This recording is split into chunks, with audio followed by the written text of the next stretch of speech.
had spent 40 years studying war. He had commanded fleets, broken sieges, and watched empires crumble under the weight of superior tactics. Now he sold cargo containers on a trading station at the edge of nowhere, and he told himself he preferred the quiet life. But old habits never truly died. He still watched. He still measured. He still calculated the fighting strength of every species that walked through the docking bays of Nine. So when the human contingent arrived, watched them with the same cold attention he had once given enemy formations. There were 12 of them, 12 soft, pink creatures in gray uniforms, carrying weapons that looked almost primitive compared to plasma rifles. Their leader was a male called, middle-aged by their short-lived standards, with calm eyes and an easy manner. He spoke quietly to the station administrator, a named Nora, while his soldiers stood in a loose formation behind him. Studied them from his shop across the promenade. No scales, no claws, no venom glands or armored plates. Their skin looked thin enough to cut with a dining utensil. Their eyes sat forward on their faces like prey animals, not the side-mounted eyes of hunters. They moved with a strange, fluid grace, but saw no real threat in their bodies. He had heard stories, of course. Every species in the galaxy had heard stories about the Earthborn, tales of impossible victories and stubborn last stands, whispers about their wars against each other, conflicts so brutal that other races refused to believe the accounts, but was a practical creature. He believed in numbers, in firepower, in the cold mathematics of combat, and by every measure he knew, humans were unremarkable. A young merchant approached his stall and forced his attention back to business. But his eyes kept drifting to the humans as they were led toward their assigned quarters. Later that evening, sat in a drinking establishment favored by the station's permanent residents. The atmosphere was tense. Everyone had heard the reports. A raiding fleet had been spotted 3 systems away, moving in their direction. The Dominion had been expanding aggressively for years, swallowing independent stations and mining colonies. 9 sat directly in their path. Counselor Nora entered the establishment, her body clicking softly as she moved. She spotted and approached his table. "May I join you, old friend?" she asked. Gestured to the empty seat across from him. "You look troubled." "The fleet has changed course. They are coming here. Our defenses will hold for a time, but we have requested assistance from every nearby power." She paused, her compound eyes reflecting the dim lights. The humans were the first to respond. Made a dismissive sound. 12 soldiers. What good will 12 soft creatures do against an assault force? Nora was silent for a moment. Then she leaned closer, lowering her voice. "I served on a joint expedition with humans once, many years ago, a research mission that went wrong. We were trapped underground for 6 days with hostile fauna hunting us. And there were 4 humans in our group. By the end, they were the only reason any of us survived." Her mandibles clicked in a pattern recognized as deep unease. "I watched one of them fight for 3 hours with a broken arm. She never complained, never slowed down. When we finally reached safety, she apologized for not being more helpful." Stared at her. "You are serious?" "I am giving you advice. When they come, stay close to the humans." She rose from the table. "I hope you will not need to learn why." After she left, finished his drink and walked back toward his shop. The station corridors were busier than usual, filled with species preparing for evacuation or defense. He passed a group of security officers checking their weapons and felt a familiar pride. His people were warriors. They would give a good account of themselves. He rounded a corner and nearly walked into the human commander. Stepped aside with a polite nod. "Sorry about that, still learning the layout of this place." Studied him up close for the first time. The human was taller than most of his species, with gray streaking his short brown hair. His face was lined but not weak, and his eyes, those forward-facing prey eyes, held something had not expected. They were calm, not the forced calm of fear suppressed, but the genuine calm of someone who had seen worse things than a fleet. "You are the human commander," said. Jake, then you are. I run a supply business here. He paused. I was once a military strategist for the sovereignty. Raised an eyebrow. That is impressive. Maybe you could give us some advice about the station layout. Good defensive positions, that kind of thing. Blinked. He had expected the human to be either dismissive or falsely confident. This simple, practical request caught him off guard. I could do that. I would appreciate it. We are positioning at Docking Bay 7. Command thinks it is the most likely breach point. Smiled slightly. Which probably means they consider us expendable, but that is fine. We work well in tight spots. Before could respond, an alarm began to sound throughout the station. Both of them looked up at the flashing lights. Long-range sensors said, "The fleet has been detected." Nodded slowly. His expression did not change. If anything, he looked almost relaxed, like a craftsman about to begin a familiar task. Then I better get my people ready. It was nice meeting you. If you are near Bay 7 when things get loud, stick with us. We take care of our neighbors. He walked away without waiting for a response. Stood alone in the corridor, listening to the alarm echo off the metal walls. He thought about Nora's words. He thought about the stories he had dismissed as exaggeration, and he thought about the strange calm in Jake's eyes. For the first time in many years, felt something he did not recognize immediately. It took him a moment to realize it was doubt. He had measured the humans by every standard he knew and found them wanting. But standing in that corridor, watching the soft creature walk toward danger with the same ease another might walk toward dinner, wondered if he had been measuring the wrong things entirely. The alarm continued to wail. Somewhere in the darkness between stars they were coming. And 12 humans were preparing to meet them. The hours before battle were always the worst. Remembered this from his military days. The waiting, the knowing, the slow crawl of time as death moved closer with every passing minute. He walked through the station and watched the panic spread. Merchants rushed to secure their goods or load them onto evacuation shuttles. Families with young children pushed toward the departure bays, desperate to escape before they arrived. Security teams moved in tight formations, their weapons ready, their faces grim. The officers barked orders with sharp efficiency, establishing defensive perimeters and sealing secondary corridors. Made his way toward Docking Bay 7. He told himself he wanted to see the defensive preparations. He told himself he was simply curious, but deep down he knew the truth. He wanted to watch the humans. He found them in a storage area adjacent to the bay, a squad of 12 soft creatures preparing for war. What he saw confused him. There was no urgency in their movements, no frantic checking of equipment or nervous packing. Instead, the humans sat in small groups, talking quietly among themselves. Some of them were eating. One female, her name tag reading Cole, was showing pictures on a small device to a large male called Tucker. They were laughing. Laughing with a fleet bearing down on them. Approached slowly, not wanting to interrupt but unable to stay away. Commander noticed him and waved him over. "Good to see you. Pull up a crate if you want." "You seem remarkably calm," said. "They will be here within hours." Shrugged. "Nothing we can do about that now. Worrying will not make our aim better or our armor thicker. Might as well enjoy the time we have." A young human female approached them. Her uniform identified her as corporal, and she carried a medical kit over one shoulder. "Commander, I have finished the supply check. We have enough patch foam and stimulants for a prolonged engagement." "Good work, Amy." Turned back to, "Amy is our medic. She has pulled more of us back from the edge than I can count."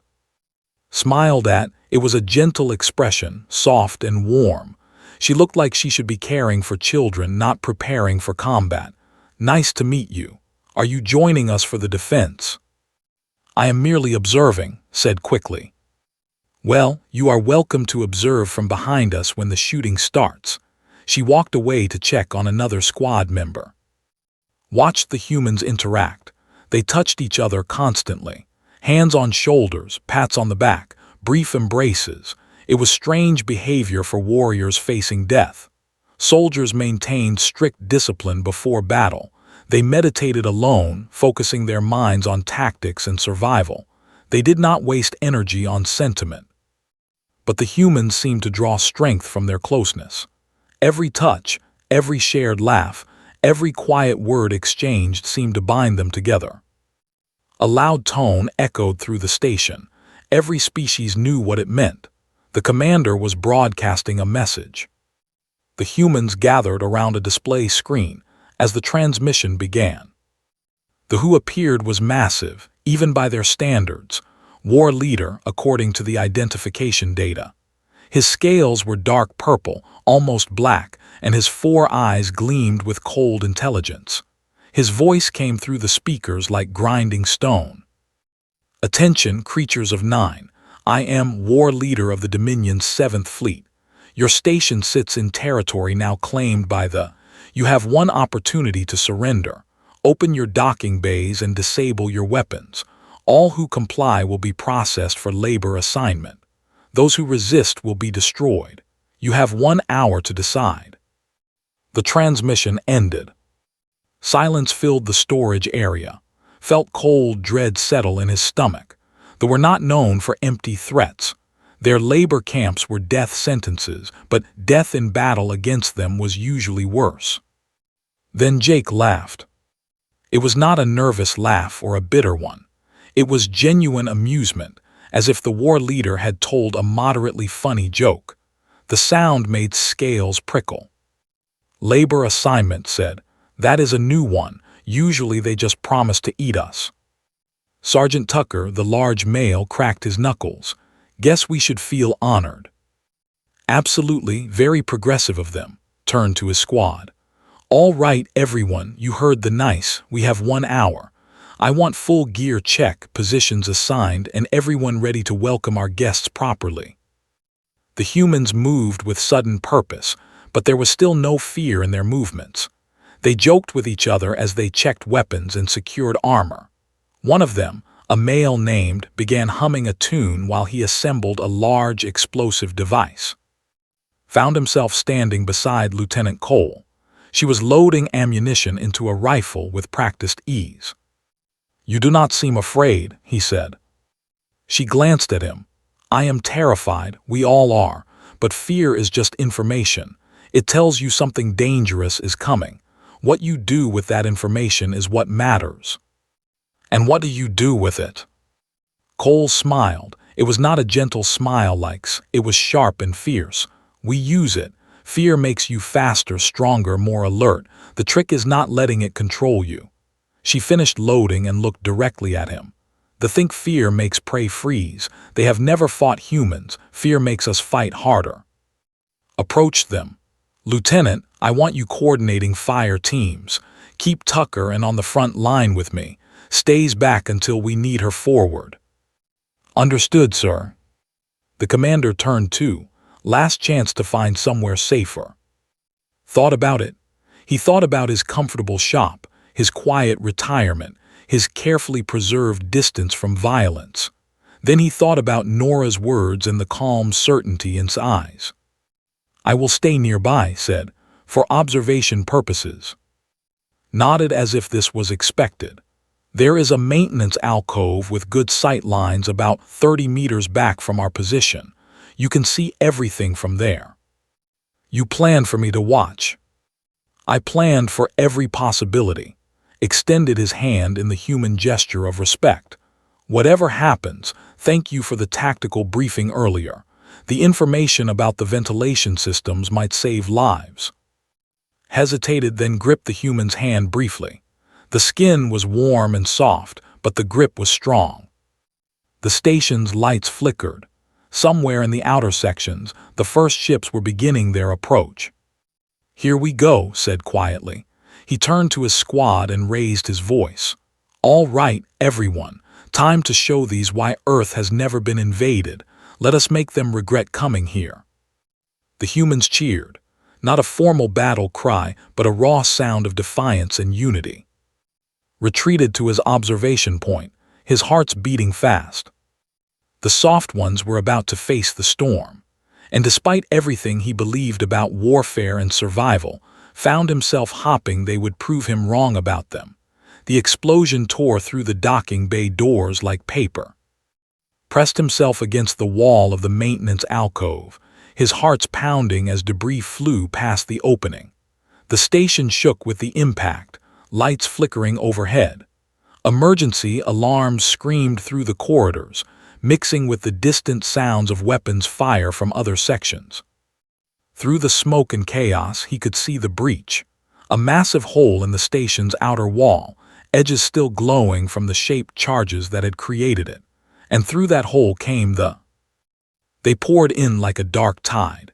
20 warriors in the first wave, each one standing nearly 3 meters tall. Their bodies were covered in natural armor plates the color of dried blood, 4 arms ending in clawed hands, 4 eyes that glowed with predatory hunger. They carried pulse rifles and curved blades, and they moved with the confidence of apex predators entering a cage of prey. The lead raised his weapon and roared a challenge. Jake shot him in the face. The human commander had not waited for the to establish a position. He had not formed defensive lines or prepared for a controlled retreat. The moment the first enemy cleared the breach, moved forward with his weapon firing. Watched in disbelief. The humans did not fight like any species he had ever studied. They did not hold positions or calculate optimal engagement distances. They attacked. They pushed into the breach zone like they were the invaders and they were the defenders. Ben Tucker charged into a cluster of 4 warriors with nothing but his rifle and a combat knife. He was half their size and had none of their natural weapons, but he moved with a speed and ferocity that caught them off guard. His rifle barked 3 times, dropping 2 of them. When the third swung a blade at his head, Tucker ducked under it and drove his knife into the creature's throat. The fourth grabbed Tucker from behind, claws digging into his shoulder armor. Blood sprayed. Tucker roared in pain but did not fall. He twisted in the creature's grip and headbutted it, his skull cracking against the face with enough force to shatter one of its eyes. Then he kept fighting. Lieutenant Cole had taken a position slightly back, her rifle spitting precise bursts of fire. Every shot found a target. She called out positions and warnings in a calm voice, directing the squad's movements like a conductor leading an orchestra of violence. When it tried to flank their position, she killed it without even pausing her instructions. Training allowed him to analyze what he was seeing even through his shock. The humans were communicating constantly, short words and phrases that seemed almost meaningless but somehow conveyed exact tactical information.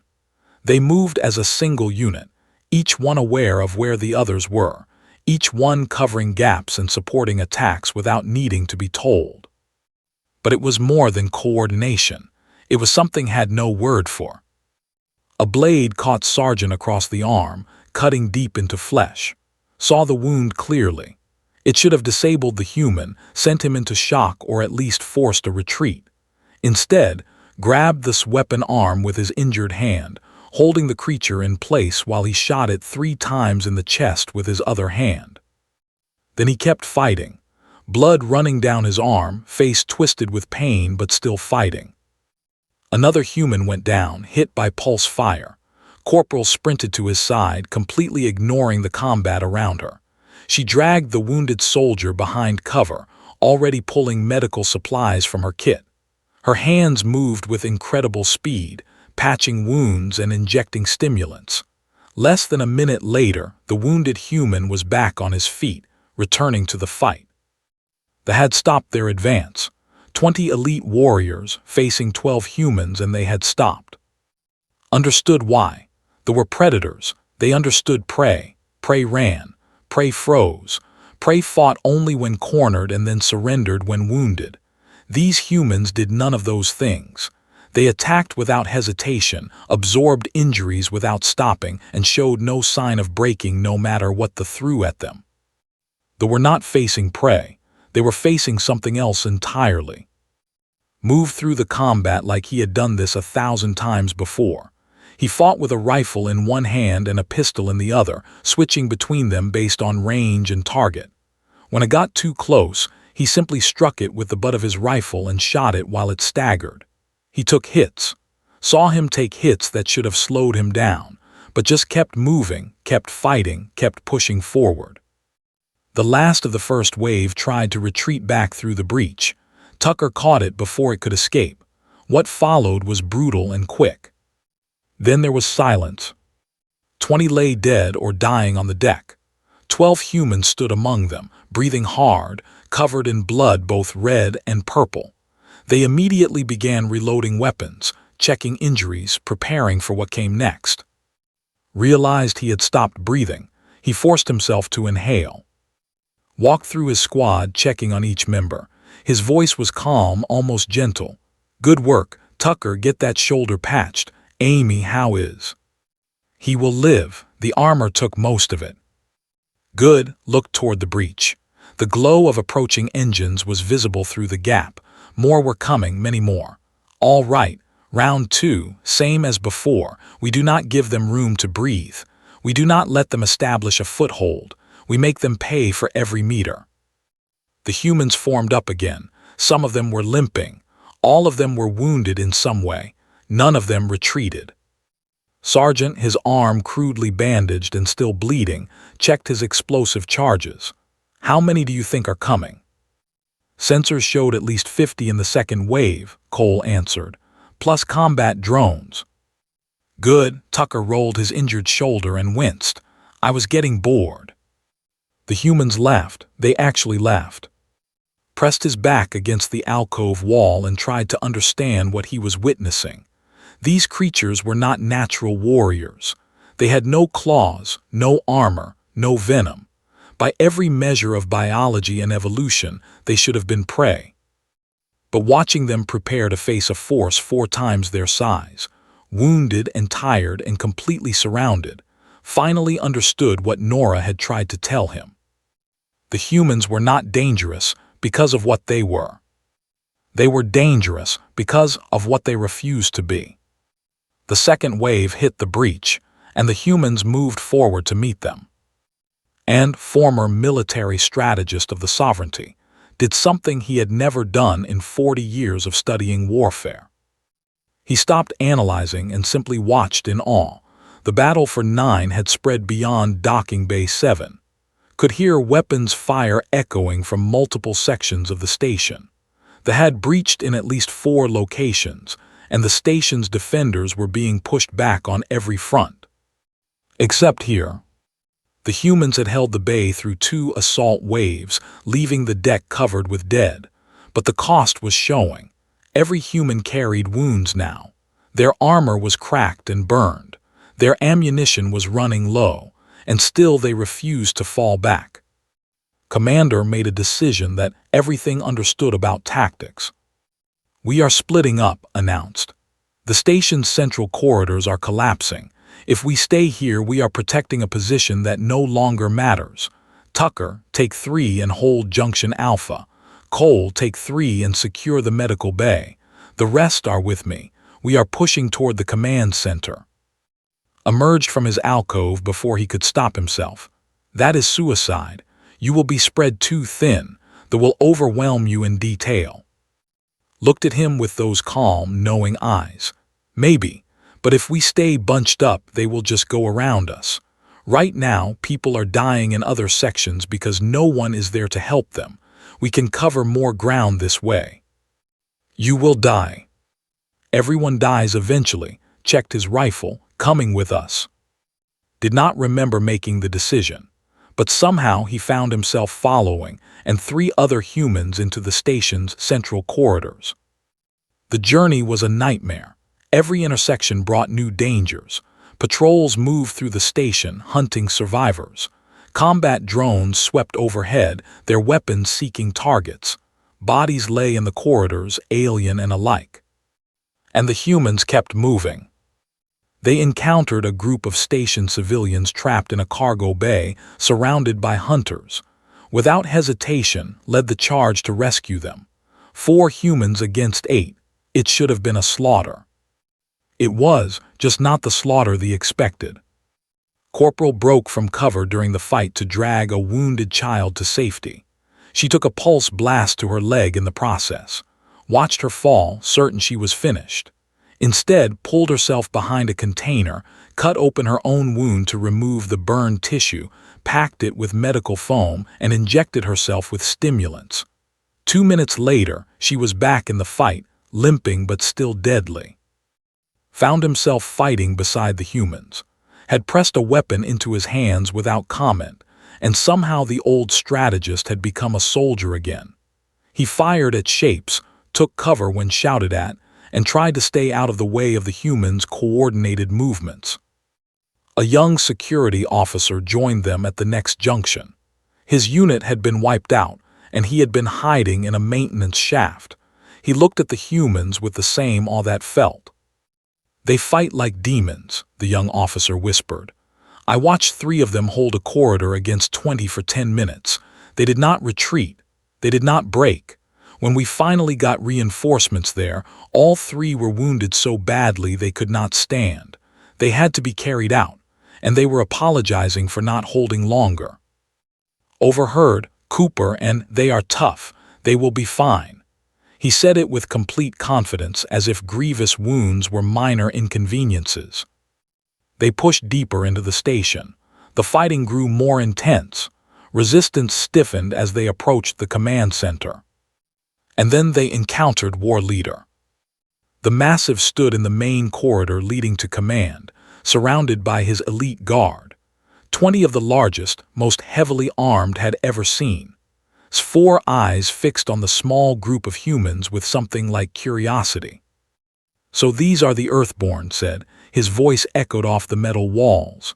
"I have heard much about your species, tales of impossible resistance, stories that my officers dismissed as propaganda."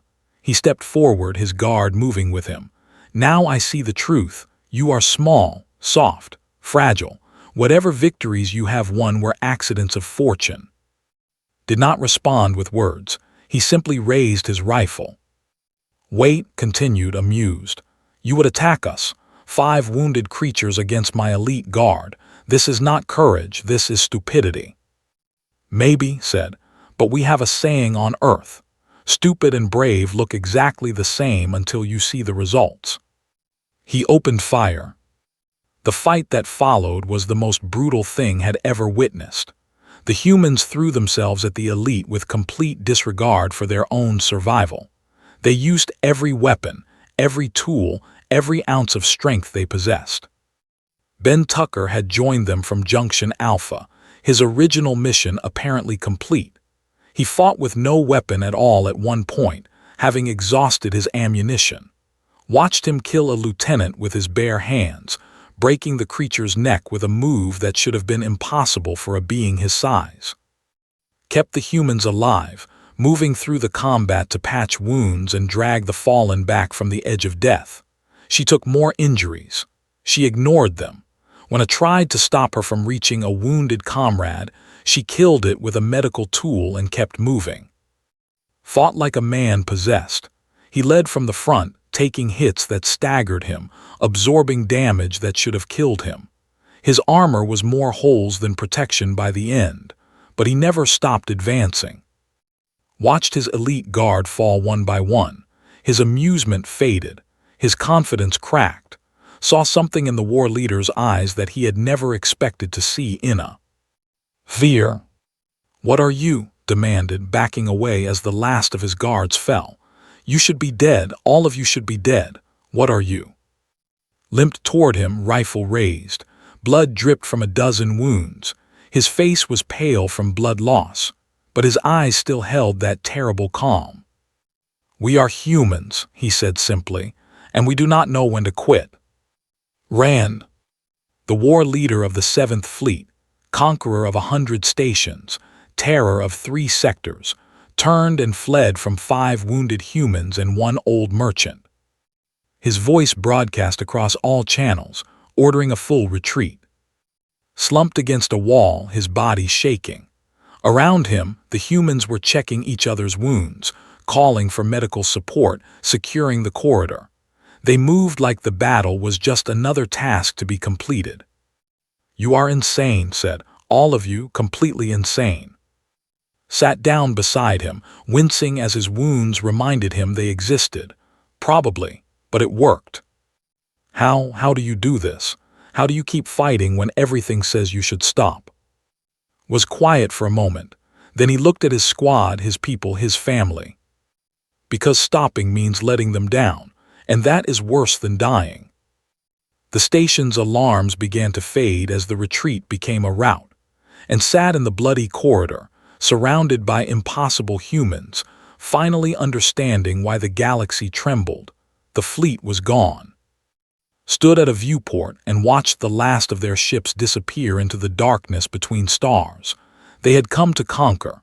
They had fled in terror, and the reason for that terror was currently being treated in Medical Bay 3. He made his way through the damaged corridors of 9. Repair crews were already working, sealing breaches and restoring power. Bodies were being collected, and defender alike. The station had survived, but the cost had been high. The cost for the humans had been higher than anyone else. Entered the medical bay quietly. The scene inside made his heart ache. 9 humans remained alive out of the original 12. All 9 were wounded. Some were wounded so severely that the medical staff had initially declared them beyond saving. But the humans had refused to accept that diagnosis, and somehow they were still breathing. Commander lay on a treatment bed, his body covered in regeneration patches. A doctor was shaking her head in disbelief at the readouts. "You have 17 separate wounds," the doctor said. "You have lost nearly 40% of your blood volume. Your left kidney is damaged beyond repair, and you are asking me when you can return to duty." "Just curious," said. His voice was weak but steady. "Humans are insane," the doctor muttered, moving to the next patient. Approached bed. The human commander looked at him with tired but alert eyes. "Good to see you made it through. I should say the same to you, though I am not certain how you are still alive." Managed a small smile. "Stubbornness, it is a human trait." Looked around the medical bay. Ben Tucker was sitting up in his bed, arguing with a nurse who wanted him to lie down. Amy was being treated for her leg wound while simultaneously giving instructions about another patient's care. The others were in various states of repair, but all of them were awake. All of them were talking, joking, checking on each other. "You lost 3, said quietly. "I am sorry." His expression shifted. For the first time saw real pain in his eyes, not physical pain but something deeper. "Martinez, good soldiers, good people." He was quiet for a moment. "We will honor them when we get home.